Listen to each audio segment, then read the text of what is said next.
Yes. So once again, welcome students to the class 10th CBSE. Okay.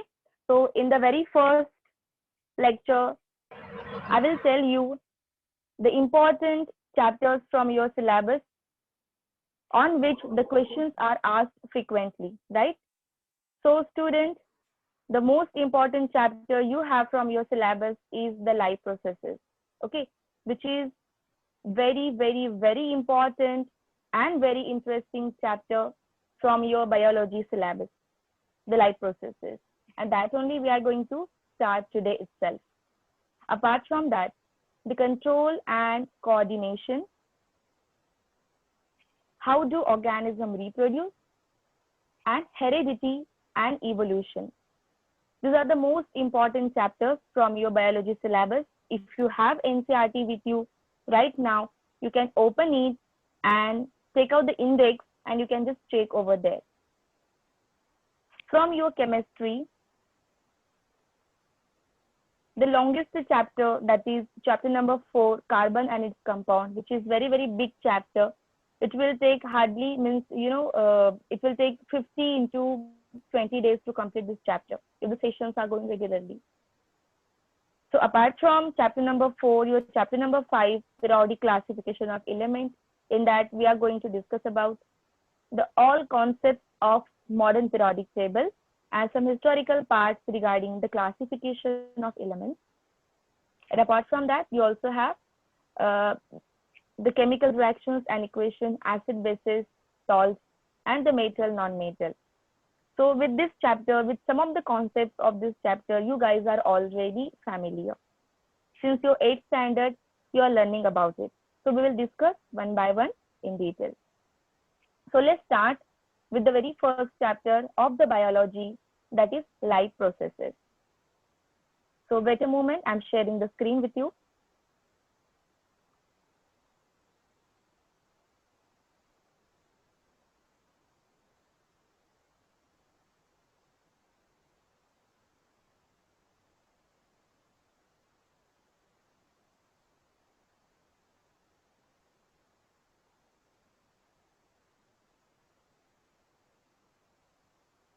I hope students, the screen is visible to all the students.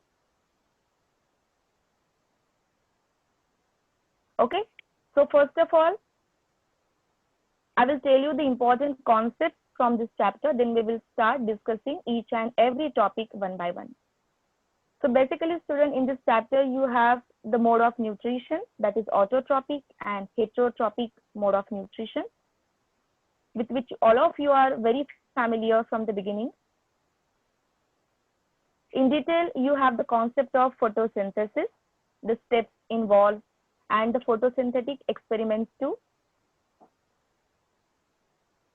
You have the structure of stomata and its working in detail in this chapter.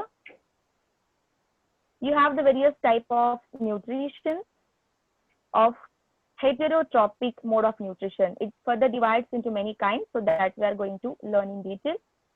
Nutrition in amoeba, the digestive system in human, the respiratory system in human and some other animals. Then we have the transportation in human and some other animals, including the detailed working and the structure of the heart, detailed concept of blood, detailed concept of excretory system, at the last, dialysis. Okay, so this is again one of the biggest chapter from your biology syllabus. It also takes 15 to 20 days to complete. But this is very interesting chapter from your biology syllabus, students. Okay, so at the very first, I will ask you one simple question, and you all are expected to write answer of this question in the chat box. First of all, I would like to ask a question regarding the communication language among you and me. So all of you are comfortable with English, or is there anyone who need Hindi translation also? If it is like that, you please just let me know.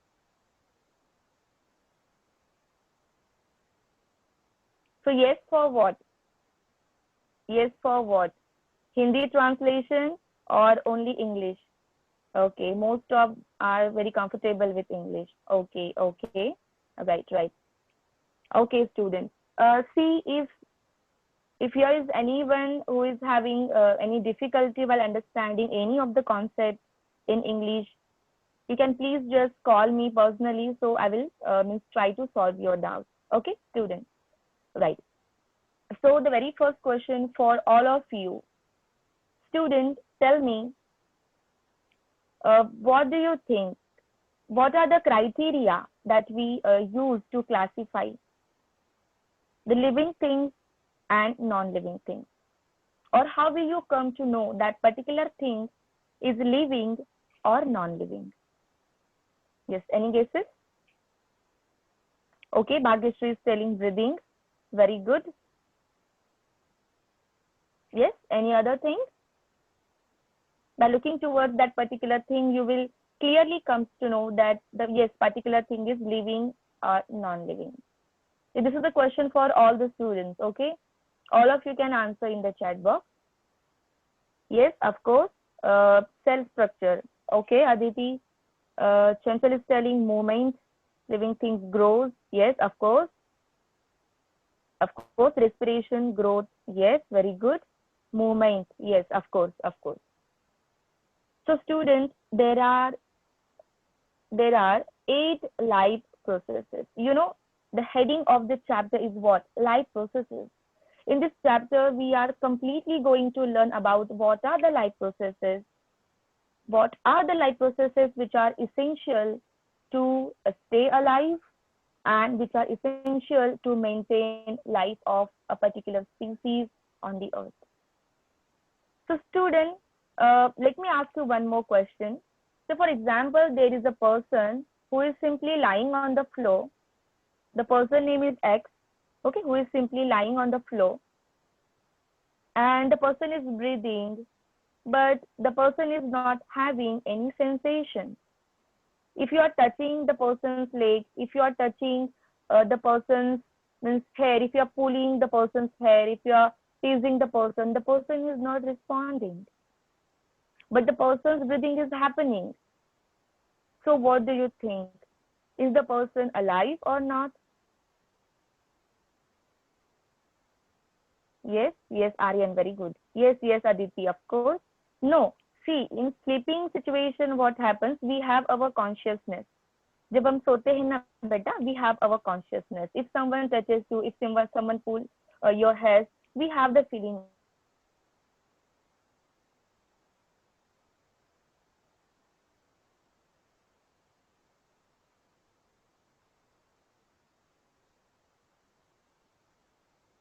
Sensation.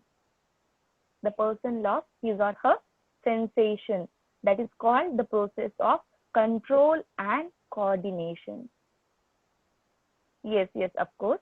The process called control and coordination. So for example, if you're doing something in a kitchen and if suddenly your hand touches to any hot utensil, you know very well what happens suddenly. Automatically, your hands get pulled away from that utensil. It is due to that your body consists of a good network of nervous system that works in a coordination with your muscles. Okay, the nervous system that works in a coordination with your muscular system, and hence our hands get pulled away automatically from that. This process is called control and coordination. So that the particular process is missing in that particular person who is just simply lying, who is just simply what we think like a sleeping, but not having any sensation, but the life processes are happening. So we call the person is alive. The person is alive, not dead one. So what are the criteria basically that we use is the first one is the growth. Okay, if something is growing, we can call it the particular thing is living thing. If the particular thing is performing movement, then we can say yes, the particular thing is the living one. If the particular thing is performing nutrition. Okay, if the particular thing is performing nutrition, we are going to learn in detail what the nutrition is. This is the process of obtaining food. If the particular thing is obtaining food from the surrounding, then we can say yes, it is living, of course. Fourth one, respiration. Okay, many times students get confused with the process of breathing and respiration. See, breathing means what? Who will tell me? Who will tell me the difference between breathing and respiration? Is there any difference? First of all, tell me, is there any difference in between these two processes, or they both are same?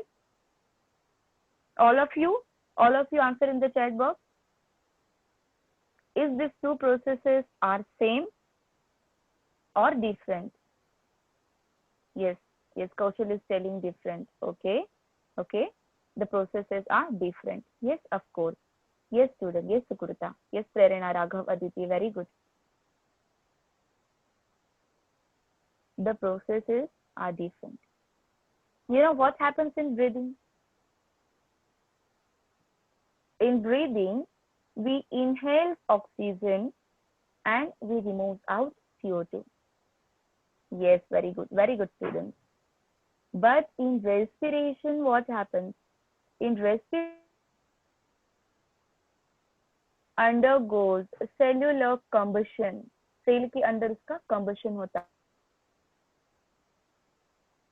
To gives out energy in the form of ATP. To gives out energy in the form of ATP, and apart from that, it produces carbon dioxide and water.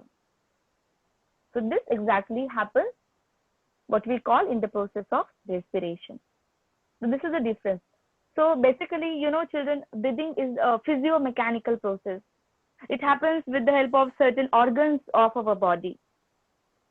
But cellular respiration occurs in the cell itself. It happens in the cell. Right. So respiration भी आ गया life processes में. Okay. So growth, respiration, nutrition, movement, excretion also. You know what is excretion? Who will tell me what is excretion? What is an excretion, children?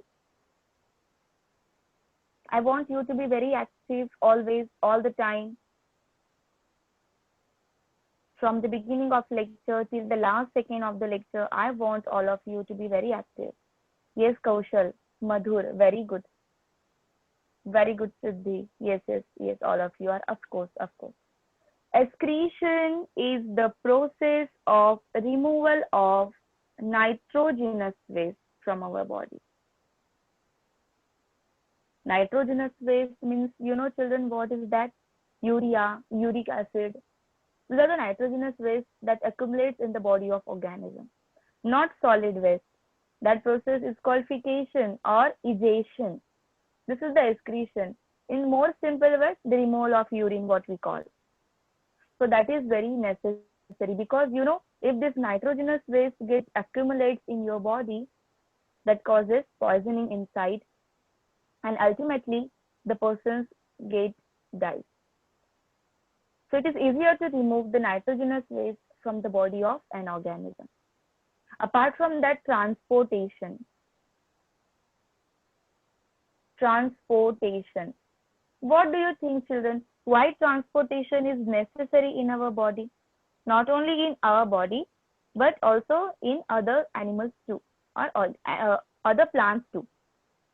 The transportation is very necessary. What do you think? Why transportation is necessary? Just imagine we are taking the food inside.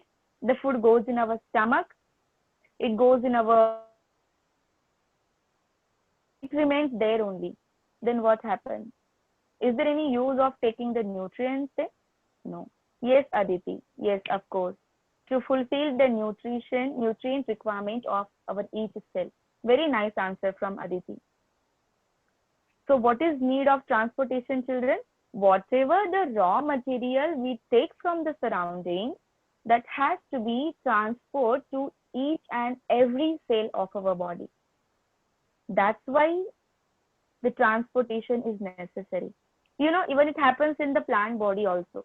You might have learned about the water and food conducting tissues in the plant body, that is xylem and phloem. Okay, xylem conducts water and minerals, phloem conducts food.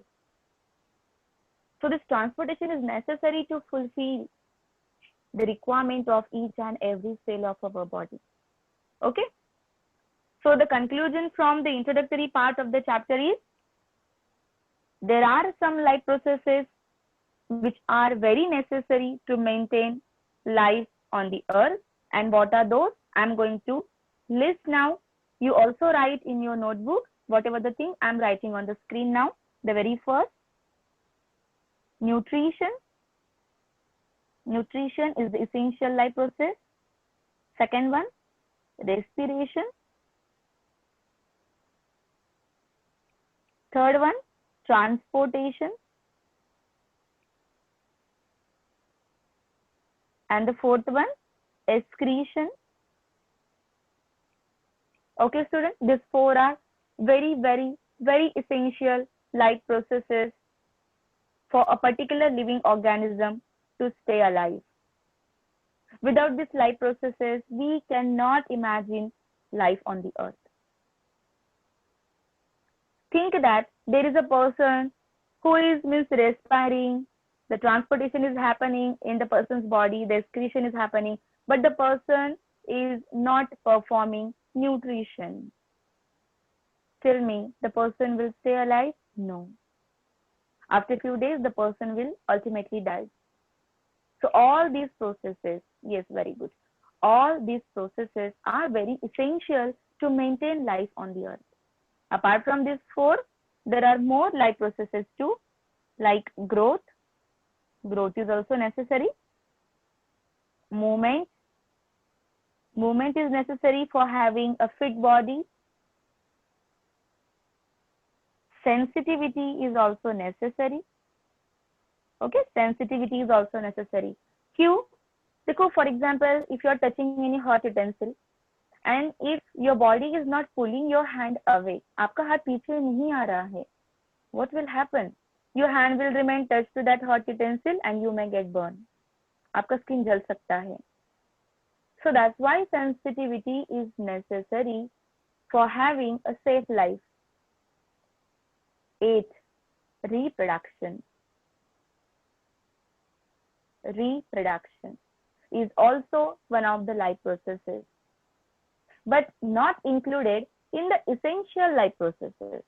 Yes, it is necessary to continue species on the earth, but not necessary to stay alive. आप मुझे बताइए कि कोई बंदा है, क्या वो reproduction के बिना जिंदा नहीं रह सकता है? Yes, he or she can stay alive without reproduction. It is necessary to continue species on the earth, but not necessary to stay alive. जिंदा रहने के लिए वो जरूरी नहीं है. तो जिंदा रहने के लिए क्या जरूरी है? Basic life processes क्या है which are essential to stay alive? This 4. I hope this basic concept is very much clear to all the students.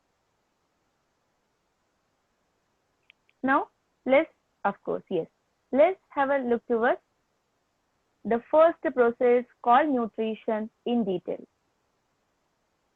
So before that, I will just like to ask one thing. If you have any of the doubts regarding the introductory part of the chapter, you can surely drop your question in the chat box. I'm going to read it simultaneously and I'm going to solve it also. Okay, of course. Yes, children. So let's study nutrition in detail. What is nutrition? Children, nutrition is the process of obtaining food from the surrounding. Okay, in this process, basically what organisms do, they nutrients from the surrounding. What do you think, children? Is it enough just to obtain nutrients from the surrounding? Tell me, is it enough just to obtain nutrients, just to intake those nutrients in our body? or anything else required to have a complete process of nutrition? Yes, I'm waiting for your answer. Yes, Raghav is telling no. Chanchal is telling its utilization is also important. Yes, very good. Very good, students. The process of obtaining nutrients from the surrounding is not only necessary, but also the nutrient has to be get absorbed in your body and later on must get utilized to produce energy in our body. सिर्फ nutrient intake नहीं करने हैं, सिर्फ वो absorb होना भी sufficient नहीं है, उसका यूटिलाइजेशन भी होना चाहिए बॉडी में. Its utilisation is very necessary in order to obtain energy,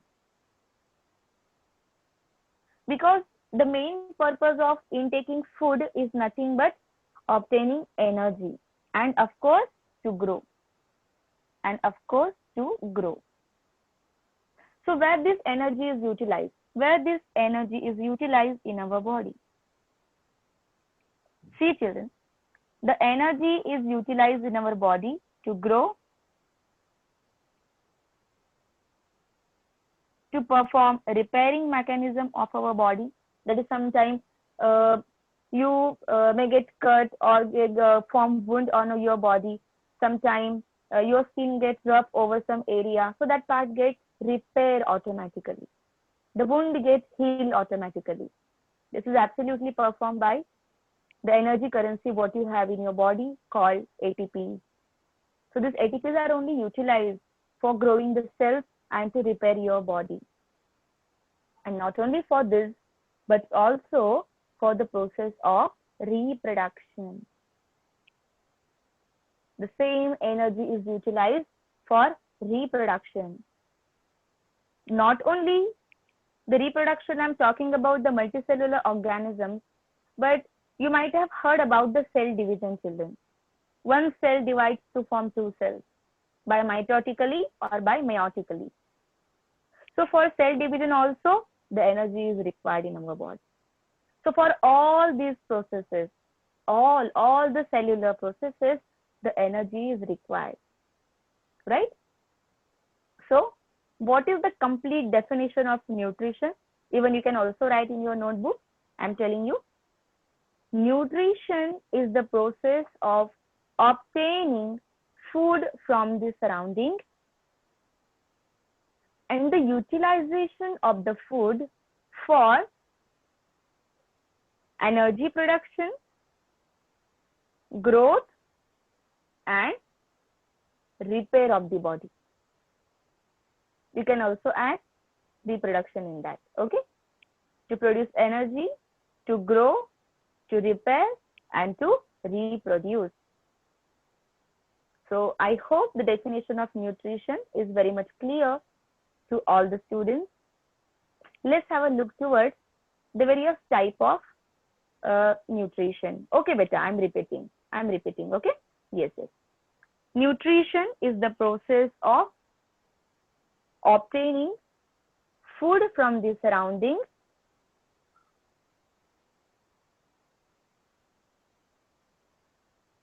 and its utilization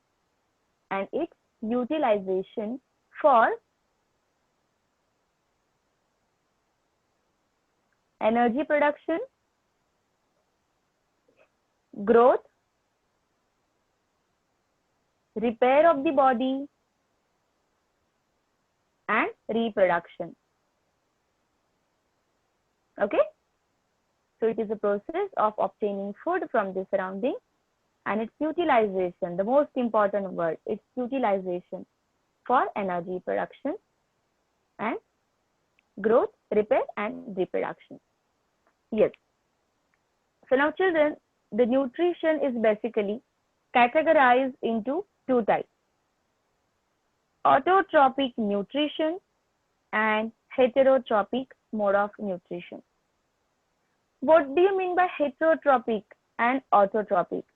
See children, I have highlighted the autotrophic mode of nutrition with a green color. Can anyone tell me why I use green color for this? Why not other? Because I like green color, that's why? Or is there any logic of using green color for this word? Yes, any guesses? Okay, Aryan, very good. Aryan, yes, of course. Yes, Chanchal, very good. Yes, of course, Raghav, your answer is also correct. Yes, Prerna, Aditi. Yes, very good, children. Very good. I used green color over here because I would like to talk about the green plants over here. Green plants. Yes, all of you know the autotrophic mode of nutrition is the process in which plant synthesizes their own food. Plant synthesizes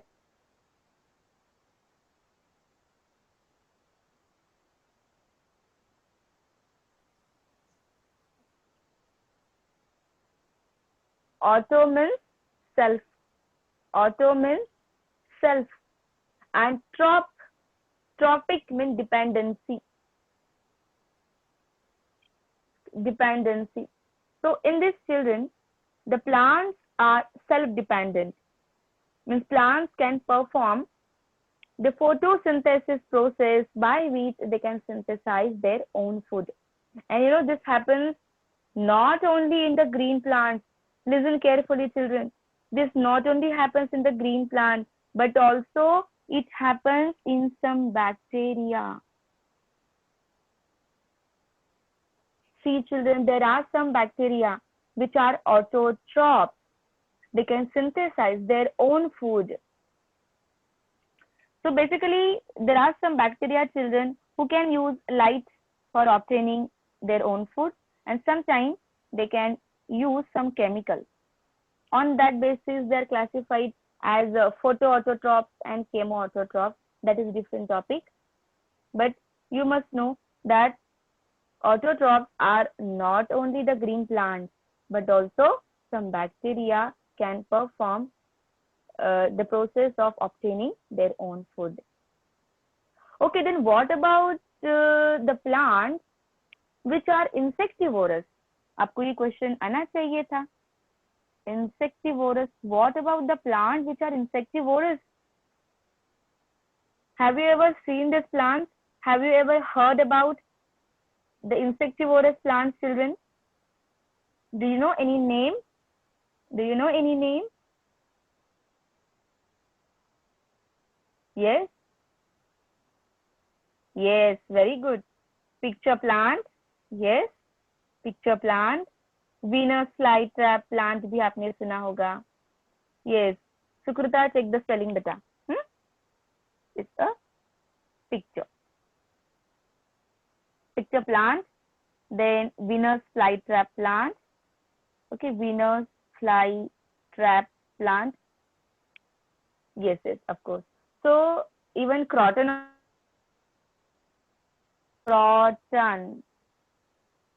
Okay, these all plants are insectivorous.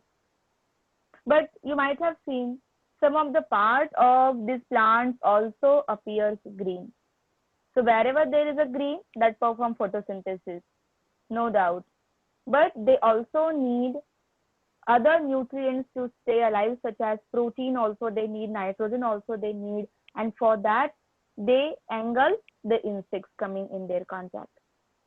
आपने कुछ ऐसे देखा होगा, है ना, ऐसे एक leaf होती है, like which have a sting-like structures like this. Venus flytrap plant, like this structure. So if you put anything in between, in a contact with this leaf, like pencil or any insect, if it is there, so this leaves get fold off. ऐसे fold हो जाते हैं. Okay, like this, the leaves get fold, and the insects get trapped inside. This is called Venus flytrap plant. Okay, so you know why this happens? Because these plants are touch sensitive. Okay, these plants are touch sensitive. That's why it happens. And of course, they later on digest that particular insect and get the nutrients from there. So the name is given insectivorous plant. So it's some of the part is autotrophic also. Don't forget about it. Heterotroph. See, children, after 1 minute the meeting is going to end, so you have to rejoin it again. Okay, you have to rejoin, all of you have to rejoin the same link. Heterotroph means what? The organisms which depends on other organisms. The organisms which depends on other, like animals. Animals are dependent on plants and other animals. हम किसके ऊपर dependent है? Plants and other animals के ऊपर dependent है. So this kind of nutrition is called heterotrophic mode of nutrition. So is this point clear to all the students? The basic concept of life processes, the type of yes, the list of the processes that are essential to stay alive, and definition of nutrition and the modes of nutrition. You have to join the link again.